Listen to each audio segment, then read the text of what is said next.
Well, Tata Motors really is on a roll at the moment. They really are very strong when it comes to SUV, when it comes to hatchbacks, and this here is their future. This, of course, is the Curve concept. It's a concept which will go into production around 2024. And today we'll give you a detailed walk around look of this car.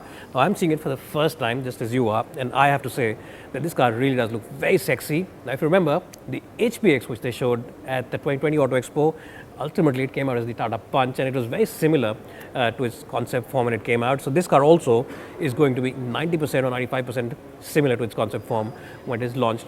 I've spoken to a few people at Tata and they say this is going to be very close to production, this design, when it comes out in 2024. Let's have a look at the exteriors first, and then we'll get into the interiors and talk about the other details. The front end of this car will remind you of another very expensive, very high-end electric car. Which one is that? It's not sold in India, it's sold abroad, but you can let me know in the comment section below. This cut over here, this element with the lights looks really sharp, and this shade of blue also looks very good. Let's quickly take a look of this car, just have a quick walk around. In the front, you get a very sharp looking front end. You of course get this huge beam of light right across the front end. There's no grill, of course, because this car doesn't have a petrol or diesel engine. So in terms of engine cooling, that's what requires pure EV initially. This lamp, of course, will be changed. This design will be changed because it's not very practical right now. It looks very stylish, but of course you will see a little change over here. There's a bit of a fake diffuser look going on over here. It's not a diffuser and it's not really a sporty car, but you get that look. When you go on to the side, you realize the wheels, they're the most massive wheels I've seen on any concept car or pre-production car.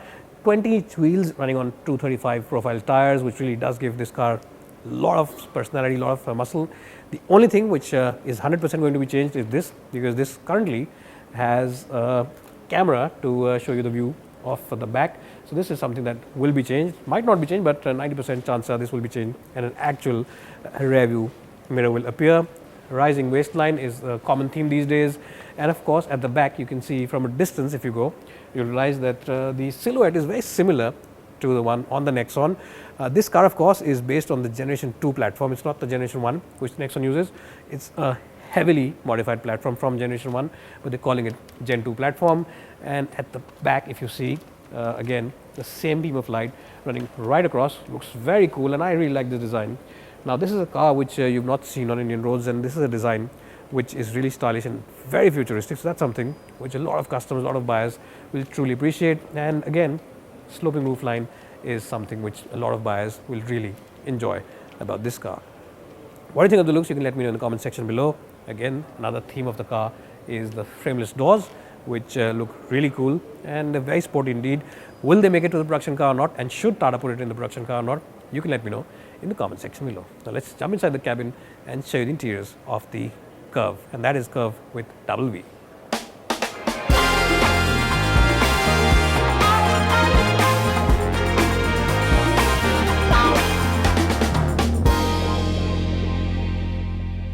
I'm sure by now all of you are aware that Woodmore are the online expert when it comes to spare parts, and the best point is that they have the spare parts for all vehicles available in India. So even if your car is out of production now, maybe you have a large generation model, even then they have the spare part available. They have the entire catalog, and the best point is that they have the same spare part from a host of different component makers, which gives you great flexibility in the pricing overall. Well, so let's quickly show you the exterior back end of the car. Now, as you can see, there are frameless doors on this car. There's a sloping roof line. So a lot of you might think that maybe, there might not be enough space, but good enough space inside. Headroom also is quite good. And as you can see, the seats, the single seats, which means that this car is going to be very comfortable. Probably they'll also have a 6-seater version of this car out. In terms of space, no issues whatsoever. It looks like a very, very upmarket and very posh cabin, and definitely feels like it's going to be one of the few cars which will actually challenge the Creta and the Seltos when it officially goes on sale. Now, one thing before I forget, let me just tell you that initially this car will only be launched with an EV, and after that they will launch it as a diesel and petrol. The EV range will be around 500 kilometers because the current Nexon is around 300, so it should be around 500. And of course, because it has such huge and chunky tires, you can expect the diesel and petrol to also get 4x4 system. It's not confirmed as yet, but details are very sketchy because this has just been shown. So I'm sure that a 4x4 option will also be there. A lot of people have complained that the Safari should have had it. Why didn't the Safari have it? So that's something which this car could offer. But what do you think of the looks? What do you think of this car? Gen 2 platform, what do you think of that? And what do you think of the current Nexon? You can let me know in the comments section below. If you've come here for the first time, then please do subscribe to it. Well, so let's quickly show you the interiors of the car, the front end of the car. As you can see, a couple of big screens over there. There's a huge screen, and it really looks very cool, very dynamic. And the steering wheel will remind you of some Jaguar Land Rover cars, because it is very similar to that steering wheel. Maybe some design inputs have gone in from there. If you see the center console, very slim and very slender, and the gear lever also is on the center console. The rotary knob looks nice and stylish, and it does free up a lot of space ahead. Just below the AC vents, you see there's no dearth of space, a lot of space over there. So long and tall passengers can easily stretch their feet, lots of space over there. And of course, the big touchscreen means that the sound quality will also be good. A couple of touchscreens means that technology-wise, it's really going to be a fantastic car. The sunroof, well, it's going to be a panoramic sunroof, that's for sure.